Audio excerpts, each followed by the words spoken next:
encompasses minimally invasive orthoscopic surgery, primary joint replacement surgery, and factory repair surgery. Fellowship trained in sports medicine and orthoscopic surgery at the renowned University of Connecticut College of Medicine, Dr. Stephan Yacoubian treats many sports and trauma-related injuries. In addition to being a board-certified orthopedic surgeon, Dr. Yacoubian also holds the distinction of being a certified orthopedic subspecialist in sport medicine. This certification, known as a Certificate of Added Qualification, requires additional training and subspecialty board examination to obtain. So you really know what you're doing. Dr. Yacoubian is the senior partner of OSS and began practicing here in 2002. He served as department chairman of orthopedic surgery at Providence St. Joseph Medical Center. Dr. Yacoubian has performed an average of 368 surgical cases per year since 2002. Dr. Yacoubian is dedicated to orthopedic clinical research.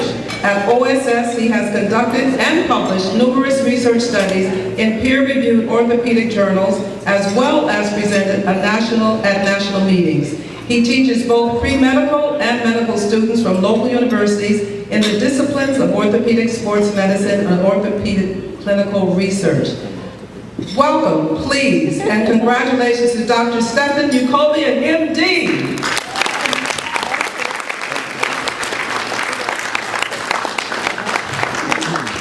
Wow, thank you for that introduction. Okay. So I really want to thank everyone for being here tonight, especially Deborah, who gave myself and my partner, Dr. Raven, the distinct honor of recognizing our work in Haiti. And I prepared a small, about 10-15 minute talk on our mission. We did it in February of this year.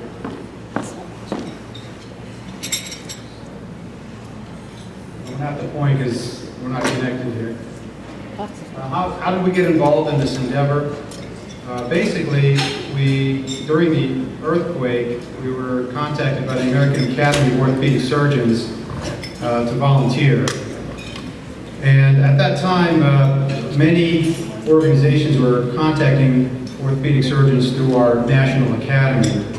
So my partner and myself, we put our name, and we were called, and it takes such a long time to get approved and get your paperwork, immunizations. It took us a long time to actually get on one of these response teams. And turns out it's not easy to get to Haiti. The organization we joined had to charter a flight, had to go to Fort Lauderdale, Florida, spend the night there, get up at like 4:30 in the morning to catch a charter over to Cap Haitian, Haiti, which is in northern Haiti. We were sponsored and were sent by the CRUDEM organization, which is an American Catholic organization based in Massachusetts, and they've done work in Haiti for many years. So for all of us here, especially my kids, Haiti is located in the Caribbean, and two of them are over here tonight. Thank you for coming. It's known as Haiti, which means land of high mountains in the native Creole tongue. It's the island of Hispaniola, which Christopher Columbus landed on. It's west of the Dominican Republic. And it is the poorest country in the Western Hemisphere. And beyond mountains, there are mountains. That's a Haitian saying that we just kept hearing over and over while we were there. It means behind every challenge lies another challenge. Haiti itself is a very mountainous terrain, beautiful country, and when you look at it from the plane coming in, you understand why people say that. So during the earthquake, 2010, I'm sure most of you are well aware of what happened. Many people lost their lives. And this struck me on a personal level as this earthquake reminded me of the earthquake. Go ahead. This earthquake reminded me of the earthquake in my home country of Armenia, which occurred in 1988. And back then I was living in Irvine, California, going to school. And many people were mobilized around the world, and I was very impressed by the efforts to help there. Back then I was too young to make a difference, and when Haiti happened, I wanted to do something about it, and I didn't want to sit it out. So, the hospital we went to in northern Haiti, it's called Hôpital Sacré-Cœur. It means Hospital of the Sacred Heart. It was one of the only, or actually it was the only hospital in Haiti that was not affected. It was outside the earthquake zone, and it played a vital role in treating the victims. The response team was led by Dr. John Lovejoy, who was also our team leader, and he's an orthopedic surgeon from Jacksonville, Florida. And he's a very special person. I really bonded with him, and I was speaking with him about tonight, and I'd like to recognize his work there as well. His daughter, Ellen, is a talented documentary producer, and she produced a PBS documentary on the work in the aftermath of the earthquake. And he asked if I could play a trailer for that. This is by Ellen Lovejoy. This is the same hospital that we were working with.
Before I move on, I just wanted to thank my family for coming out. I forgot to do that at the beginning. My wife and 2 sons are here. My parents, Dr. and Mrs. Yacoubian, my brother who practices with me, Dr. Stephan Yacoubian, my sister and her husband, Baruch and Tom Yacoubian, my my in-laws, Dr. and Mrs. Barkis Majority.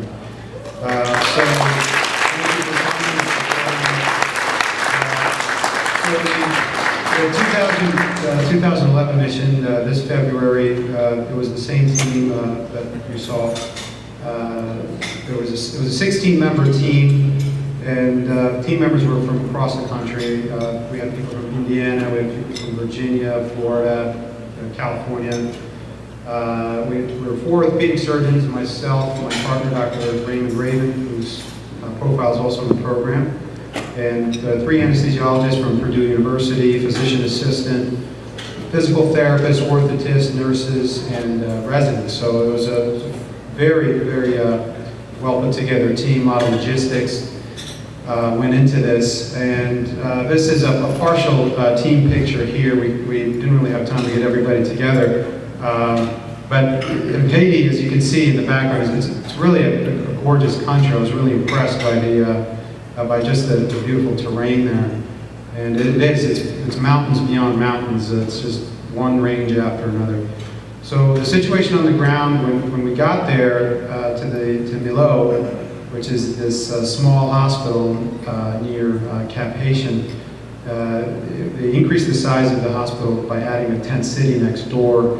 There was a cholera epidemic, and there was really about 3 physicians there at the hospital treating probably about 600 patients.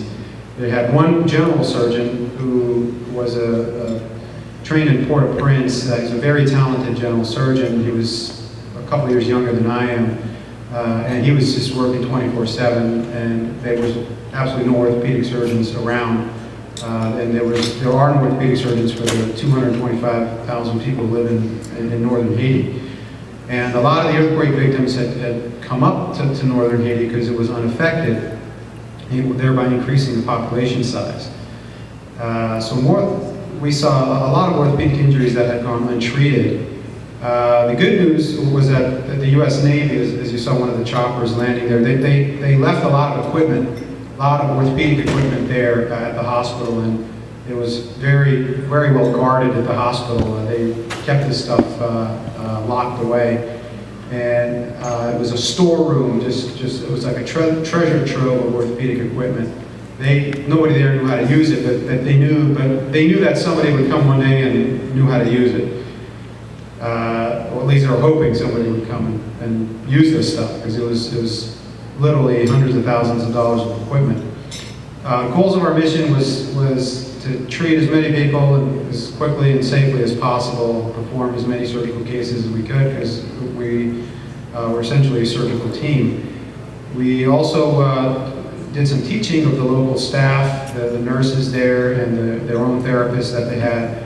And there was a small trailer out back, which was their prosthetics lab. And as you saw, there were a lot of amputees there, and we had a very, very talented orthotist prosthetics technician with us, who I will show you a clip about him later.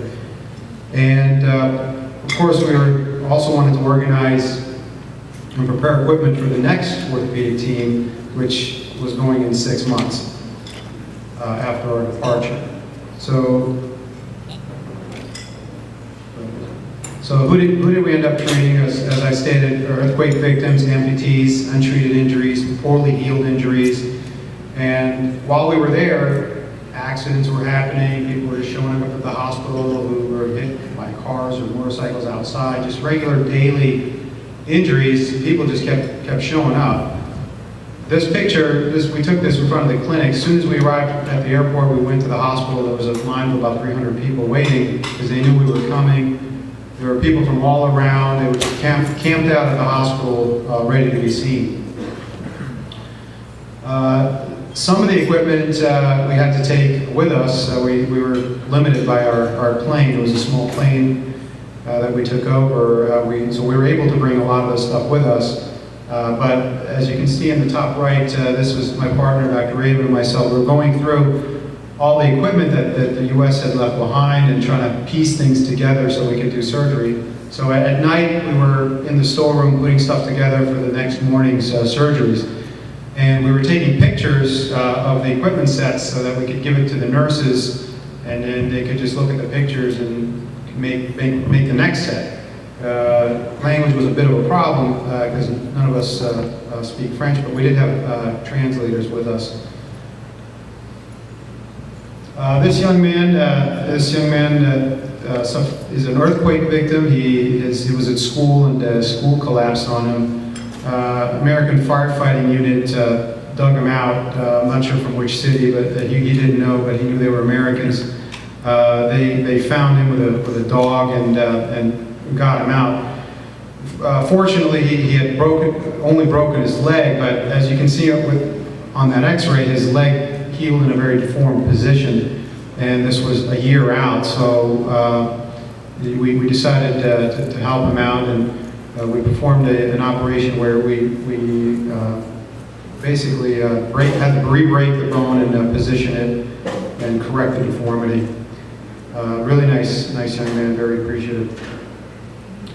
And local injuries, this young man fell off of his motorcycle pretty close to the hospital, and if you see these roads, there's so many potholes in the roads that there's only one, the road is wide, but you can only go a certain way, and opposing traffic always takes the same little paths to avoid the potholes, and unfortunately 2 or 3 people are always on the motorcycle, and sometimes we saw like a 4th person on a motorcycle. I have no idea how they did that, but accidents from motorcycles are very common.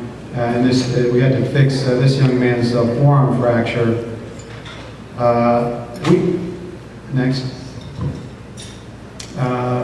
We had very good help in the operating room. As I said, they do have good nursing staff because they do general surgery and obstetrics cases there.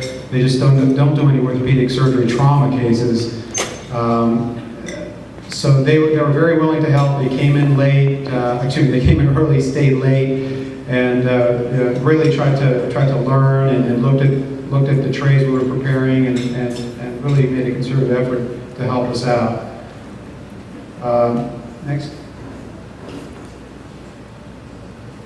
So there was a plethora of cases, but we worked hard not to get ourselves in too deep. We didn't want to do any cases that were going to require a lot of follow-up care, a lot of therapy that we knew weren't available. So it was a bit frustrating, but we had to turn a lot of people away because our capabilities were limited, and follow-up care was really unavailable and not really trustworthy. These were team members. This is Eric and his father. Eric is Haitian, ethnically Haitian. He was born in the United States. He was part of our team. That's his father. His father came as a translator. Eric is a very talented prosthetics technician, and this was his first time in Haiti. He'd never been there before. It was a very moving experience for him. He was working day and night. This young lady, as you can see, had lost her left arm in the earthquake, and Eric toiled for about 10 hours trying to put things together for a upper extremity prosthetic for her. We had to use we had to use all kinds of equipment that don't usually belong in a prosthetic to make her one, and he really did an awesome job at doing that. He worked all night in this little hot trailer they have out back, and he was just going all night. And finally, he was able to make something for her. And the only bad part was the next day he was just completely unavailable for anything. So next. So what did we do there? We were able to see about 300 patients because while one team was operating, another team was in the clinic seeing patients. We got to do about 42 cases. We were there about 8 days, and we were able to work with the OR nursing staff and made prosthetics. This little girl, the one in the middle, her name was Destiny. She had broken her leg. She had fallen like a week before we got there. She was just so adorable. I mean, she just didn't make a sound. We took care of her. She was just so cooperative. did make it peak. Next. This, there was times where we were really fatigued and frustrated, but part of the reason I'm showing this is because I promised my partner I wasn't going to show the picture of him without a shirt on, sleeping under a tent, under a net, but since he didn't come tonight, I'm showing that picture. Actually, he's at a hand surgery meeting. He's presenting. He's out of town, so he's got a decent excuse for not being here. What made it all worthwhile for me was really working with these kids and their families. They were so appreciative, grateful, and there were just so many of them running around. Some of them with families, some of them without. What impressed me was one night we were walking down the street to the hospital, this bottom right picture here, and the town doesn't have electricity. The hospital has generators, so in front of the hospital you can see there are street lights, and that's the only place in town where there are street lights.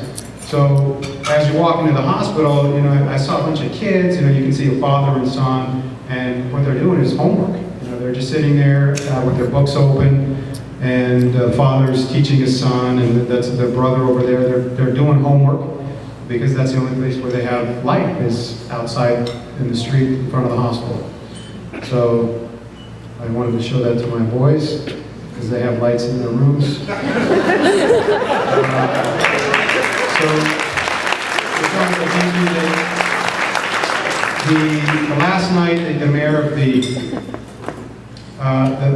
the last night we were there, the mayor of the town was very appreciative, and they put on this traditional cultural dance for us, and we are going back in 2012 because there are challenges beyond challenges, and that's what I learned in the meeting. Thank you very much.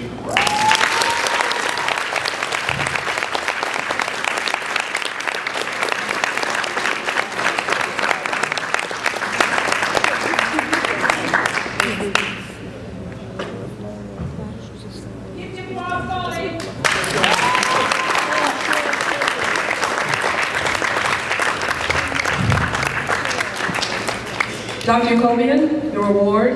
Would you like to say something else?